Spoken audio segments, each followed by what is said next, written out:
Hi there, welcome back to another Crypto Dave video. It's Tuesday morning, which means a Masternode Shootout update video. This is for week 8. And before we jump into the figures for this week, a couple of things to make you aware of. Firstly, let's start by talking about Smartcash. And then secondly, after the video, I will be replying to this comment I received last week by DMD Capital. I replied and said I would talk about this in more detail at the end of the video. So I will do that a little bit later on. But let's start by talking about Smartcash. So for those of you who don't know, around 5 or 6 days ago, Smartcash announced that the collateral, which was previously set at 10,000 coins for a smart node, was going to be increased to 100,000 coins, so a 10 times increase in collateral for a smart node. Now, a lot of people thought 100,000 was going to be the collateral for one of the new super nodes, but actually it's going to be for the regular kind of smart nodes. Now, unfortunately, there was not a lot of notice given. The block where this kind of like change or this kind of fork was happening was only occurring in a few days time, and as a result of that there was a spike up in price for Smartcash last week. I presume as people then rushed to get the extra coins that they needed in order to run a smart node. So anyway, I did not buy the additional coins, so I had somewhere in the region of about 22,000 Smartcash at the time.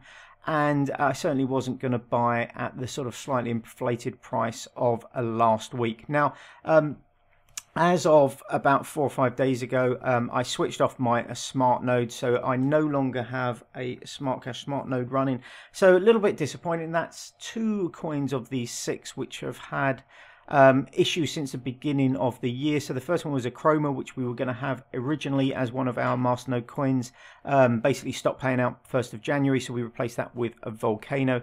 And now Smartcash, we no longer have a smart node running because of the increased collateral requirements. Now, as of midnight last night, it was worth about 1.2 cents. I think Smartcash, it had fallen back a little bit along with the rest of the market from its highs of last week.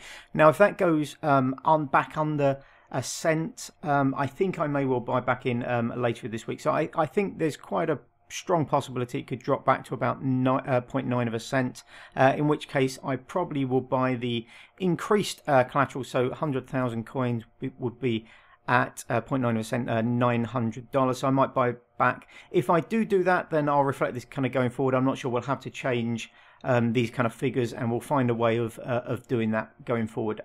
If the price doesn't fall back, then I think, to be fair, Smartcash will be out of the experiment, and maybe until the price comes down to a level where I'm comfortable buying back in at. But anyway, that's the big change this week. Let's have a quick glance through the figures. It's been a pretty poor week overall.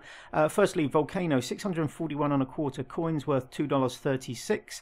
Bulwark, 48.75, worth $2.50. Now, it was one of those weeks, both of these coins, I think I had payments which came in just after midnight, so aren't included on the list. I think they both have payments which came in about 1 this morning that I was expecting at the end of yesterday. So it has reduced the price a little, reduced the rewards a little bit this week. Helix, 189 coins, worth 50 cents.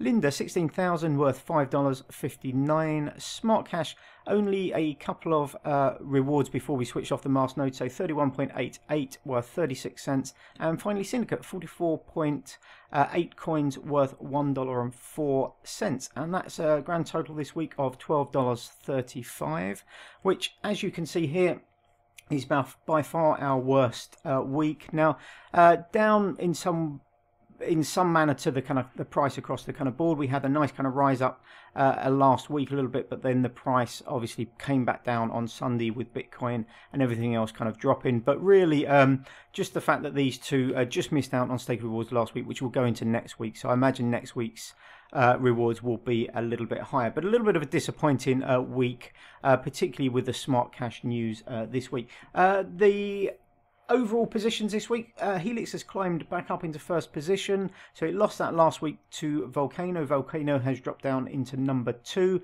Smartcash, due largely to the price increase with people being forced to buy those additional coins, has increased from 4th to 3rd position. Syndicate's dropped from 3rd to 4th, and Linda still in 5th, and Bulwark languishing quite substantially at the back there. So now let's jump into the question I got last week. So This was a comment I got on last week's video, so it's by DMD Capital, and it says, "You sound like a reasonable person. How come you still don't understand that all these MN coins are a waste of time and money?" I think that's supposed to be. "Don't you see they depreciate way faster than any other solid top 10 coins? I think you would be better off just averaging BTC."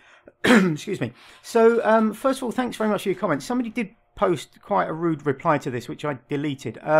I presume they were trying to stick up for me, but you know, I welcome comments like this. I welcome anybody giving me their opinion, as long as it's politely kind of worded. I don't have any issues with that. And the reply to it was just downright rude, so I deleted that. I presume you were, you know, maybe had the best of intentions, but there's no need for that. Anyway, so thanks very much for your question, DMD Capital. Basically, it looks like it's two bits to it. So firstly, this thing that all Masternode coins are a waste of time and money. I presume you're talking about the fact that inflation means that they will depreciate way faster than solid top 10 coins. And then the second bit of, would you be better off just averaging BTC, so just buying BTC dollar cost averaging over time? So I think they're both reasonable kind of questions, and they're ones that I've actually thought about myself at times in the past. And if you don't want to wait for me to go through all the figures, the takeaway is, really, it depends when you buy the kind of coins. So if it's a project that's going to be around for a long term, excuse me, it's just my phone going there. If it's a coin that's going to be around for the long term and it isn't going to kind of fold, then it really depends when you buy in. If you buy in at the top of a bull cycle, or after, you know, coins have appreciated largely in price, obviously they're going to drop more than Bitcoin. And that's not just Masternode coins, that's any small cap coin. When I looked at the sort of the drop from all-time high, I think Bitcoin had dropped about 80% from its all-time high. A lot of these coins had dropped more. Helix, ironically, hadn't, but it's a very new coin, so it's not really fair to look at that. And then a lot of the coins on this list here didn't exist really at the beginning of 2017, so they didn't exist before the last bull run up. The one coin that did is Syndicate, and I'll go over figures for Syndicate now. Now, this is a low cap coin. I think it's around 850, somewhere around that, in terms of market cap. So it is a small cap coin, and it has gone down, I think, 98, just over 98% from its all-time high, compared to 80% for Bitcoin. Now, there are coins within the top 10 that have dropped, not quite as much, but similar-ish amounts. So Bitcoin Cash is down over 96% from its all-time high. Cardano over 96% from its all-time high. Most of the top 10 coins are down around 90%, 85 to 90%. Obviously, Tether's in there, which is a stable coin, and a Binance, which is a relatively late coin to the market. It has done even better than Bitcoin since it was launched. Binance coin, that is, in, I think it was January 2018, so it's only dropped about 60%. So the upshot, obviously, if you're buying at the top of a kind of bull market, you'd be far better off, you know, moving everything into a stable coin. Outside of that, Bitcoin will drop less because it's more stable, but it won't have the run-ups that some of the smaller cap coins might do during a bull run. But let's have a look at some actual figures. So these are for Syndicate.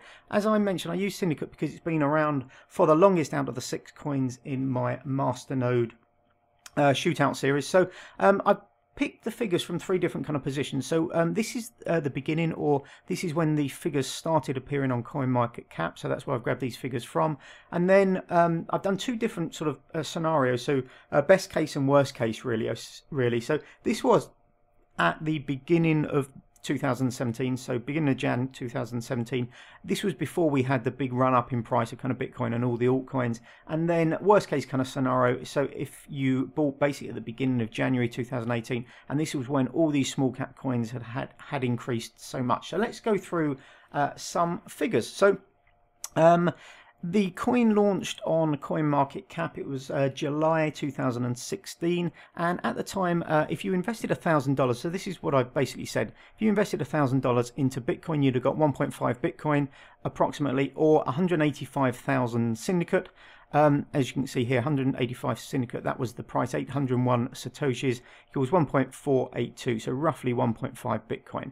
This is the first figure here. Now, as of the price a couple of days ago when I grabbed these figures, 185,000, if you'd done nothing with the Syndicate, would be worth just over 1 Bitcoin. So it would have dropped about 0.42, so you would have lost just over 0.4 of a Bitcoin if you'd done nothing with it. Now, obviously, the whole point of staking in Masternode coins and having run Syndicate for quite a while, over time, staking and Masternode returns have roughly worked out the same. You're looking at around 40% per year. Now, there have been times where it's been substantially more than that. If you're in this early, you would have got substantially more rewards. But I think that 40% is a reasonable figure, a little bit of a negative figure, but a reasonable figure that you can't really kind of argue with. So if you had indeed staked them or run Masternodes, your 185,000 coins would have turned into 435,000 coins, which as of the price a couple of days ago would be worth 2.493. So you would have basically made 1 Bitcoin if you'd bought Syndicate right back at the beginning and then staked or run a Masternode for them. Now, out of that 1 Bitcoin, you'd have had probably somewhere in the region of $150 worth of VPS costs, maybe if you were running a Masternode. If you had just a wallet open and staking with a machine that was open anyway, it would have been kind of free. There might be some small electricity costs, but we can't really quantify those here. But you would have basically gained an extra Bitcoin by staking Syndicate if you got it back in sort of July 2016, which is when it went live on CoinMarketCap. Now, I think probably a better reflection is if you got it at the beginning of January 2017. So this was when Bitcoin had basically gone back to its previous high of a few years before. So it had reached back to around $1,000 a Bitcoin. I've sort of rounded these figures slightly. I think it was a fraction under 1 Bitcoin and a fraction over 300,000. But just for the sake of argument, I've rounded these for the sake of the maths, not massively by any stretch. So back at the beginning of January 2017, $1,000 would have got you 1 Bitcoin or 300,000 Syndicate. So the price had dropped substantially from July.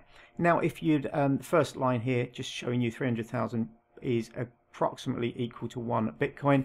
Now, the price a couple of days ago, if you just held those and hadn't done anything, 573 Satoshis. So your Syndicate would now be worth 1.719. That's if you just held the Syndicate. But obviously, if you had staked them or run a Masternode, which is what you're obviously intending to do, or most people are intending to do if they buy Masternode and staking coins, you'd have 588,000, which would be 3.37 Bitcoin. So you would have gained 2.3 Bitcoin over just buying 1 Bitcoin with that $1,000.